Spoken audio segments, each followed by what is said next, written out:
Assalamu alaikum. Happy Friday, ladies and gentlemen. আপনারা এই খবরটা যদিও ব্রেকিং নিউজ আকারে যায়, তারপরও এটা রীতিমতো অন্তর্ঘাত এবং আপনাকে এক ধরনের মানসিকভাবে বিমর্ষ করে দিতে পারে। সেটা হলো বাংলাদেশে রাজনীতির নামে যে এই দুর্বৃত্তায়িত রাজনীতি এবং এই লুটপাটের রাজনীতি যে কি পরিমাণ ভয়ঙ্কর ছিল বিগত 17 বছরে। আমি বিগত সরকারের কথাই বলি। তার একটা উদাহরণ দেখেন, আপনারা নিশ্চয়ই জানেন যে $235 বিলিয়ন পাচার করেছিল বিগত শেখ হাসিনার আপনার এই ভারতীয় দাসী।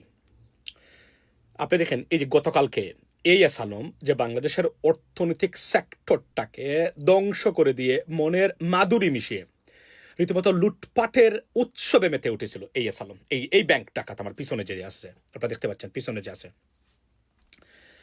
এগুলো শুনে আপনি যদি সুস্থ মস্তিষ্কের মানুষ হন এবং সত্যিকার অর্থে আপনার সন্তানকে আপনি ভালোবাসেন, পরিবারকে ভালোবাসেন, দেশকে ভালোবাসেন, আপনি নিতে পারবেন না এগুলা বিয়ন্ড আপনারা যদি করি টলারেন্স।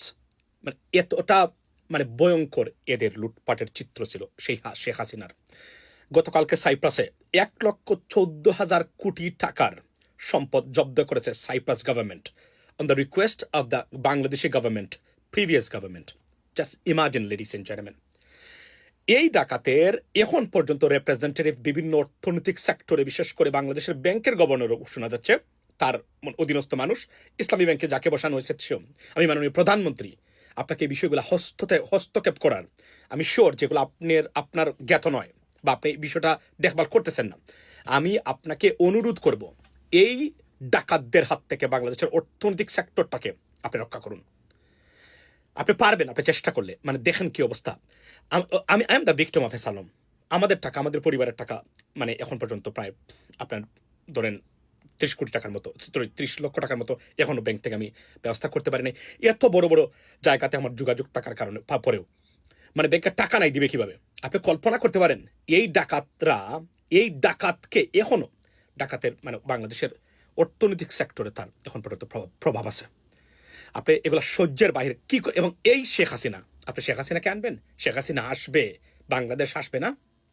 ডাকাতের দল, চুরের দল, লুটেরাদের দল বাংলাদেশের রাষ্ট্র ব্যবস্থার দ্বারে কাছেও যেন যুগের পর যুগেরা না যেতে পারে।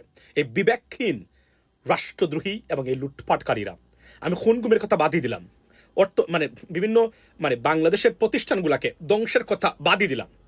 কল্পনা করতে পারেন সাইপ্রাসে, তার তো সিঙ্গাপুরে তো সে আসেই, আপনার এবং ভারতে কত টাকা পাচার করেছে। যে ভারত বাংলাদেশকে দখল করার হুমকি দেয়, সেই ভারতও তার বিলিয়নস অফ ডলার। হায় প্রবাসী, এই সবটি আমাদের খেটে খাওয়া, পরিশ্রম করা আমাদের প্রবাসীদের টাকা।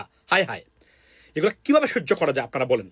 এরপরে যখন এদের হয়ে উকলাতি করে আনিস আলমগীররা, এদের হয়ে উকলাতি করে আরো যারা আছে এরা, এদেরকে কি বলা উচিত আপনারা বলে যান। আমি প্রবাসীদেরকে, আপনি জানেন তো প্রবাসীরা, এই টাকাগুলো আপনাদের। বিদেশে যত পাচার হয়েছে প্রত্যেকটা টাকা আপনাদের। গার্মেন্টসের চুরদের আনা টাকা পাচার করার কোনো সুযোগই থাকে না, তারা নিজেরাই পাচার করে ফেলে এগুলা।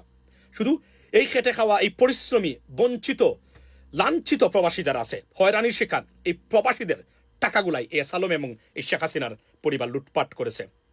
ধিক্কার এদের, এবং যারা এদের পক্ষে হয়ে এখনো দালালি করেন, এখনো যারা বুঝে না বুঝে এদের হয়ে আপনার এই আপনার স্লোগান দেন, দুঃখ লাগে। আমি এগুলো এখন পর্যন্ত বাংলাদেশে দেখতে হয়, পৃথিবীর কোথাও এমন জঘন্যতম লুটপাট আমরা দেখি নাই। পাকিস্তানে কোনোদিন এই ধরনের লুটপাট হলে পাকিস্তানিরা রাস্তাতে নেমে এসে ধরে নিয়ে যেত। আফ্রিকাতে হলে তো উপায় ছিল না। হয় দুর্নীতি, অফকোর্স এরা দুর্নীতিগ্রস্ত, কিন্তু এভাবে এমন নজিরবিহীন লুটপাটের চিত্র পৃথিবীতে বাংলাদেশ ছাড়া কোথাও ঘটে নাই। আমি সকল প্রবাসীদেরকে বলবো এদের বিষয়ে সোচ্চার থাকবেন, ভালো থাকবেন। আসসালামু আলাইকুম।